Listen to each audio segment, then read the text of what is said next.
A startling revelation made regarding the laws for candidates seeking public office recently. The debate has intensified recently over conflict of interest and failure to declare assets by members of Parliament and cabinet ministers. But as we hear tonight in this report from Clint Watson, the majority, if not all, of the sitting members of the House may be guilty of breaking the law. It appears that after close examination of the Parliamentary Elections Act regarding the declaration of candidates' assets, many, according to Parliamentary Commissioner Sherlyn Hall, have not been following the law. In fact, Section 37, 1A states that the candidate must declare his assets, that of his spouse, and his children, if any. That's what the law says. In fact, you may be surprised just how many people running for office to date have actually complied with the law. If truth be told, the record in our files will show that over the years, most candidates, maybe all candidates, have just focused on the assets of themselves. Very few, if any, have provided anything on their wives. Or husbands. Or husbands, yes. So most of the nominations that we've received over the years, nomination papers, assets and liabilities, focus on the candidate himself or herself. Hall admits that the enforcement of this law has left much to be desired. He notes that once all of the documents are received from the returning officer on nomination day, they are forwarded to his office and published the following day.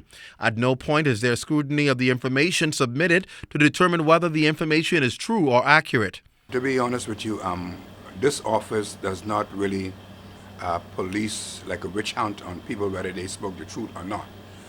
That's not our function. We follow the act, we receive all the documents as presented, and we publish them. Now, if there are any untrue or misleading information, I believe, I stand to be corrected, that the onus might be on the Attorney General's office to perhaps further look into the matters of that nature. But we do not do no further investigation ourselves.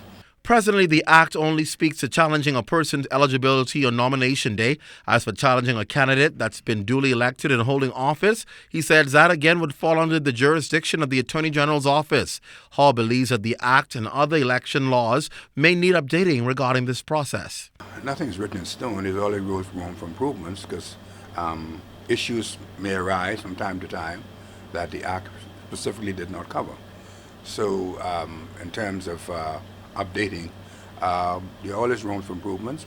Recently this year, there was a slight amendment to the Act to provide telephone numbers to the Register of the Supreme Court under the jury list, etc.